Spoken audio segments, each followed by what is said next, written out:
Hello लोगोफोर नोंथांमोनखौ digital update इउट्यूब चेनेलाव फिन खेबसेबाव बे समाव गासैखौबो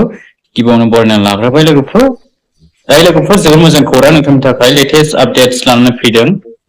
state bank of India SBI निफ्राय जोंहा गोदानै गोबां बुरजा साख्रिनि भेकेन्सि ओंखारना फैदों दे लोगोफोर दा जोङो अफिशियेल नटिसखौ नायगोनहाय बेवहाय जोङो मा मानि भेकेन्सि ओंखारना फैदों दा भिडिअखौ जागायनायनि सिगां नोंथांमोननिसिम गासैनिसिमबो नायगिरि लोगो नोंथांमोननिसिम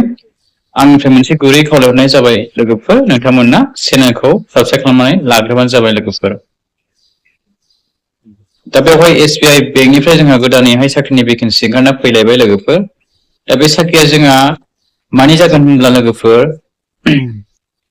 इंगेजमेन्ट जाना थानो हागोन दे नोंथांमोना लोगोफोर बेवहाय 1 इयार नोंथांमोना इंगेजमेन्ट जाना थाथ'नो हागोन दा बे साख्रियाहाय उनावहाय बारायनोबो हागौ लोगोफोर बेखौ बुंनो हाया दा बिनि अनलाइन एप्लिकेसन जागासिनो दं ओमफ्राय लास्ट डेटआहाय नैबे जुन मासनि 8 तारिखआव जोबगोन दे लोगोफोर ओमफ्राय नोंथांमोननि एग्जामाहाय जुलाइ मासावहाय जाहैनोबो हागौ बायदि बेवहाय बिथांमोना नटिसआवहाय लिरनानै होखादों दा नोंथांमोना नायबानो जाबाय नै आसामाव जोंहा एसामिस बेंगलि बड' टटेल बेसेबां दं ST फोराहाय 40% दं ओमफ्राय टटेल बेवहाय जोंहा SC ST OBC EWS unreserved टटेल प्लास खालामनानै नोंथांमोना बेवहाय बेसेबां नुनो मोनदों लोगोफोर 368 जन दं दे लोगोफोर आसामावहाय जोंनि आसाम स्टेटआव 368 जन बेवहाय पस्ट ओंखारना फैदों ओमफ्राय जोंहा अल इन्डिया टटेल पस्ट जाहैबाय लोगोफोर 7150 जन जोंहा टटेल अल इन्डिया पस्ट दङ दे लोगोफोर लोगोफोर एप्रेन्टिस नालाय लोगोफोर दा बेवहाय नोंथांमोनाहाय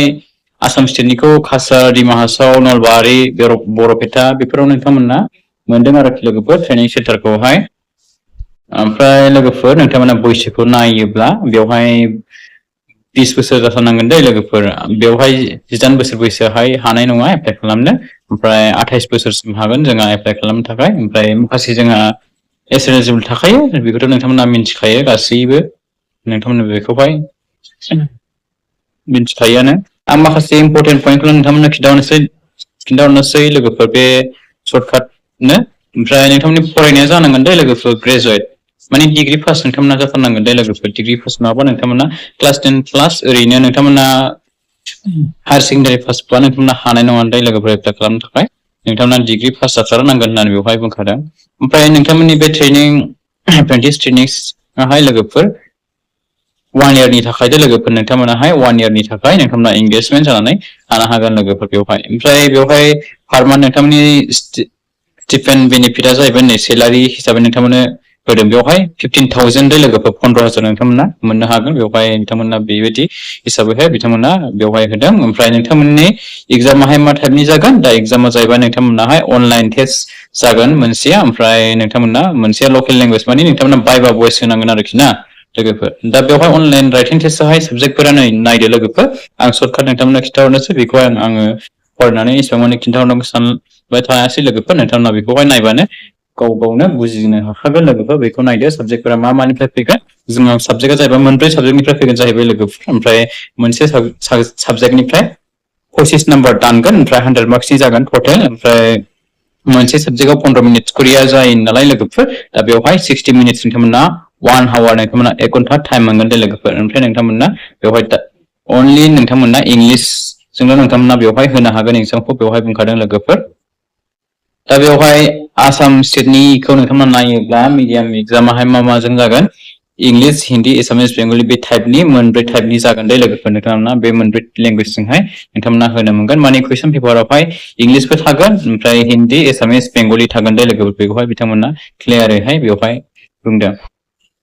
ओमफ्राय लोगोफोर नोंथांमोननि सेन्टारा नायबानो जाबाय आसामनियाहाय नै डिब्रुगड़ गुवाहाटी जरहाट सिलचर तेजपुर बे मोनसे मोननै मोनथाम ब्रै मोनबा बे मोनबा